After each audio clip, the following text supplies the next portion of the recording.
మొదలు మన పార్లమెంట్ అభ్యర్థి ఎంపీ అభ్యర్థి తను ఏదో ఇప్పుడు కొత్తగా రాజకీయాల్లోకి వచ్చినాక సేవ చేయట్లేదు. తను ఇందాక చెప్పిండ్రు, నేను నాకు మొదట కలిసినప్పుడు కూడా తను నాతో మాట్లాడడం జరిగింది.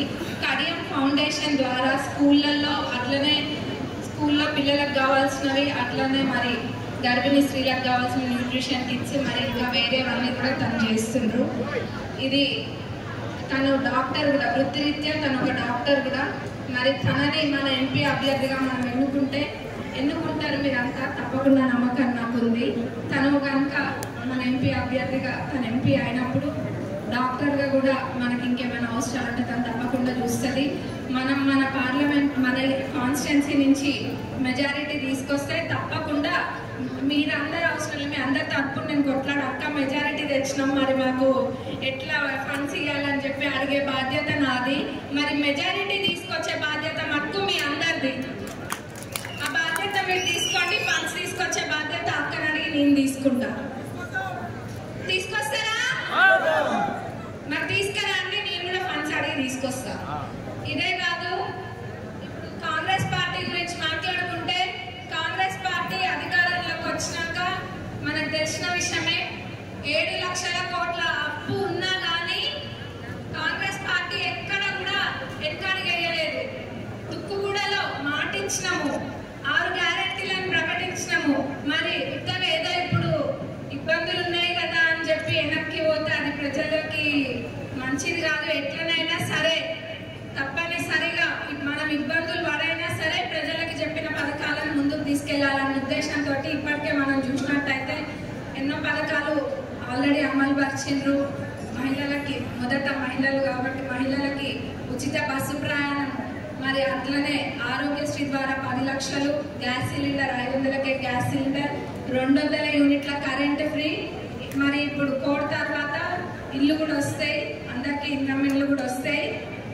ఇది గత 10 ఏళ్లలో మరి ఇల్లు ఇస్తామన్నారు, ఏదేదో అన్నారు కానీ ఎక్కడ ఏవి రాలేదు. కాబట్టి ఇప్పుడు ఈ కోడ్ తర్వాత మనకి ప్రతి నియోజకవర్గానికి ఇల్లు తప్పకుండా వస్తాయి. మరి ఇప్పుడు ఇదే కాదు, కాంగ్రెస్ పార్టీ ఎక్కడ తుక్కుగూడలో అయితే 6 గ్యారెంటీలు ప్రకటించిండ్రో మన అదే తుక్కుగూడలో ఏం ప్రకటించిండ్రు? 5 న్యాయాలు 25 గ్యారెంటీలను ప్రకటించిండ్రు. ఇవి ఎట్లయితే అమలు పరుస్తుండ్రో అవి కూడా కాంగ్రెస్ పార్టీ అట్లనే తప్పకుండా అమలు పరుస్తుంది. మీరందరూ కూడా నమ్మకం ఉంచండి. ఏదెట్లున్నా కాంగ్రెస్ పార్టీ మాట ఇచ్చిందంటే వెనక్కి తగ్గేదే లేదు. మరి బీజేపీకి ఎందుకు ఓటేయాలి ఒక్కసారి అందరు ఆలోచించండి. మత కలహాలు సృష్టిస్తున్నందుకు బీజేపీకి ఓటేయాలా, లేకపోతే 2 కోట్ల ఉద్యోగాల సంవత్సరానికి ఇస్తా అని చెప్పి ఇయ్యనందుకు ఓటేయాలా, దేనికి అది రాజ్యాంగాన్ని రద్దు చేస్తానందుకు వేయాలా మనం బీజేపీకి ఓటు? ఒకసారి మీరు అందరూ కూడా ఆలోచించండి. కాంగ్రెస్ పార్టీ సోనియమ్మ, రాహుల్ గాంధీ గారు ఎప్పుడు కూడా పదవులు ఆశించలేదు. వాళ్ళ కుటుంబంలో రాజీవ్ గాంధీ గారైనా ఇందిరాగాంధీ గారైనా ప్రాణత్యాగం చేసింది. అయినా కానీ ధైర్యం సన్నగిల్లకుండా సోనియమ్మ, రాహుల్ గాంధీ గారు ఇప్పటికీ కూడా దేశ ప్రజల కోసం పోరాడుతూనే ఉన్నారు. మరి అట్లాంటి రాహుల్ గాంధీ గారిని ఈరోజు మనం ప్రధానమంత్రి చేయాలంటే మరి దానికి మీ అందరి సహకారం తప్పకుండా అవసరం. మీరు అందరు సహకరించాలని నేను కోరుకుంటున్నా. బీఆర్ఎస్ పార్టీ వాళ్ళకి ఎందుకు ఓటేయాలి మనం? గత 10 సంవత్సరాలలో మనకేమైనా చేసిండ్రా? వాళ్ళు ఏం చేయలేదు, అన్ని అబద్ధాలు చెప్పుకుంటా ముందుకు వచ్చింది. అది చేస్తున్నాం ఇది చేస్తున్నాం అని తప్ప ఆడ చేసింది ఏం లేదు. మొన్నటికి మొన్న రైతుల విషయానికి వస్తే ఇక్కడ దేవరుప్పల మండలంలోని ఒక తండకు వచ్చి ఎంత రాధాంతం చేసిండ్రు అన్నది అందరికీ తెలిసిన విషయమే. ఇక్కడ పాలకుర్తి ప్రజలు అందరికీ వాస్తవాలు తెలుసు, అక్కడ ఏమైంది ఆ పంటలో ఉన్నది. అది నేను మళ్ళీ వివరించి సమయం వృధా చేయను. మరి ఇవన్నీ కూడా మీరు గమనించాలి. వాళ్ళు పంట నష్ట పరిహారం గురించి మాట్లాడినారు. మరి పోయిన సంవత్సరము నష్టం కలిగితే పంటలకు వాళ్ళు వచ్చి 10,000 ఇస్తా అన్నారు. మరి ఇక్కడ ఇంతమంది రైతన్నలు ఉన్నారు కదా, ఒక్కరికన్నా నష్టపరిహారం వచ్చిందా? మరి ఇప్పుడు వచ్చి చెప్తున్నారు కాంగ్రెస్ వస్తే వర్షాలు లేవంటారు, కాంగ్రెస్ వస్తే ఇంకేదో లేదు. వర్క్ చేస్తుందా చేయట్లేదా అర్థం కావట్లేదు. ఎందుకంటే వర్షాలు ఇప్పుడు వచ్చినాయా అప్పుడు వచ్చినాయా, వాళ్ళు ఉన్నప్పుడు వచ్చినాయి. కాళేశ్వరం ప్రాజెక్టు వాళ్ళు మరి ఎట్లా కట్టిందో అది అందరికీ తెలిసిందే. దాని ద్వారా నీళ్ళన్నీ కూడా వృధా చేసిండ్రు, సముద్ర పాలు చేసిండ్రు. మరి ఇవన్నీ వాళ్ళు చేసి అది తప్పులన్నీ వాళ్ళు చేసి కాంగ్రెస్ పైన రుద్దడానికి మటుకు రెడీగా ఉన్నారు. మున్పెన్నడు బయటకు వెళ్ళలేదు, కానీ ఇప్పుడు మనకు వెళ్తున్నారు అధికారం పైన. ఇవన్నీ కూడా మీరు అందరూ గమనియాలి. మరి మన నియోజకవర్గం దగ్గరకు వస్తే నేను ఆనాడు చెప్పినా ఈరోజు చెప్తున్నా, పాలకుర్తి నియోజకవర్గాన్ని ఒక రోల్ మోడల్ లాగా చేయడమే నా లక్ష్యం. ఎందుకంటే యూత్కి కూడా నేను చాలా మాట ఇచ్చినప్పుడు యువతకు కూడా మాట ఇచ్చి మళ్ళీ వెనకపోవడం అనేది ఉండదు. తప్పకుండా చెప్పినవన్నీ కూడా చేస్తాం. మరి ఇదే పాలకుర్తిలో డిగ్రీ కాలేజ్ అన్నాం, అది కూడా తప్పకుండా అవుతుంది.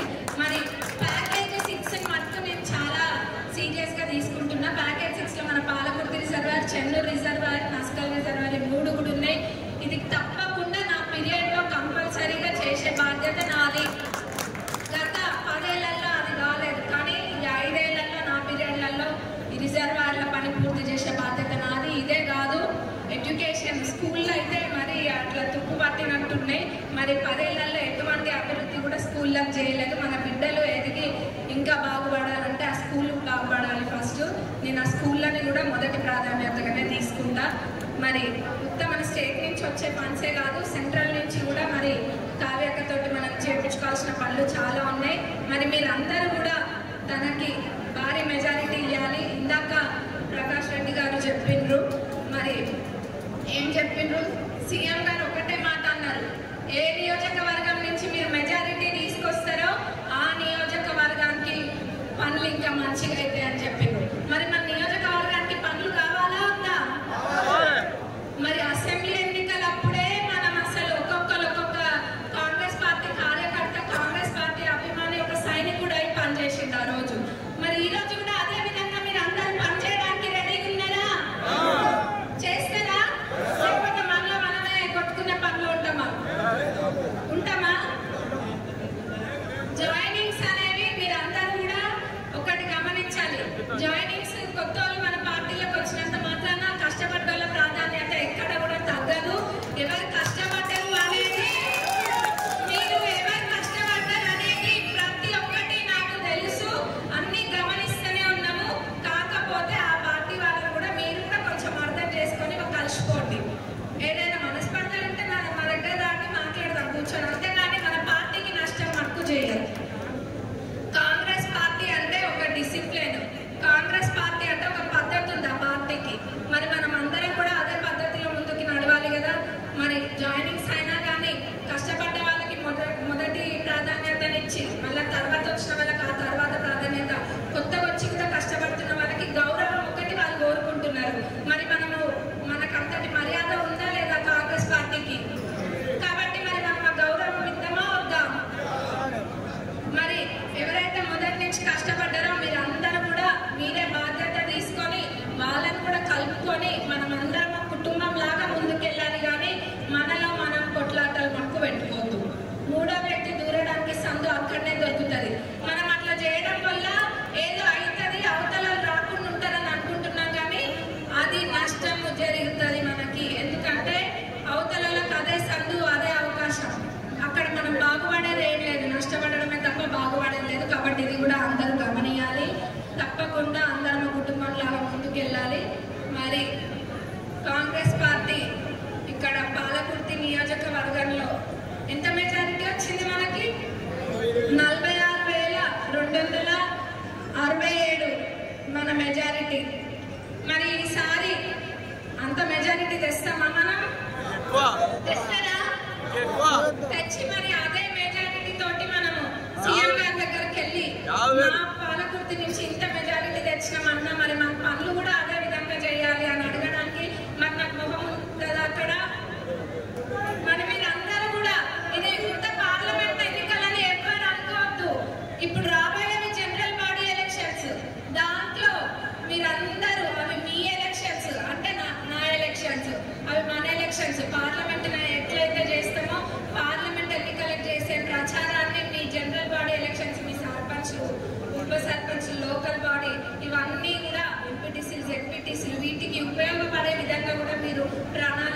సృష్టించుకుంటూ ముందుకెళ్ళాలి. ఎందుకంటే అది అవసరం. గ్రామ స్థాయి నుంచి అవగాహన కల్పించడం అనేది చాలా అవసరము. మీరందరూ కూడా ఆ విధంగా పనిచేసుకుంటూ వెళ్ళి అందరు ఈ రోజు నుంచే కంకణ కట్టుకోండి. ఎవరి ఊరి బాధ్యత వాళ్ళు తీసుకోండి. నాకేం పోయిందిలే, నాకెందుకులే, అదిగో ఇక్కడ మా తాత చెయ్యుతుండు సీనియర్ లీడర్.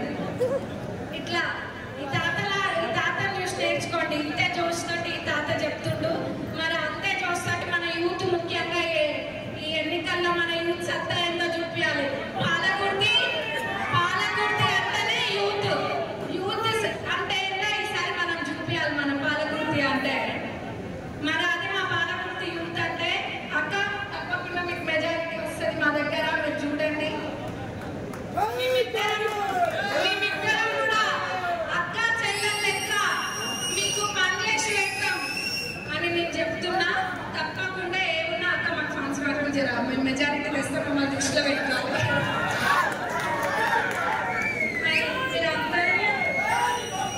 మీరందరూ కష్టపడండి, మీకోసం మేము కష్టపడతాము. మనం అందరం ఒక్కటి, కాంగ్రెస్ చెట్టు కింద మనం అందరం ఉన్నాం. మంచిది. మరి ఇంత మంచి అవకాశం ఇచ్చినందుకు మాట్లాడడానికి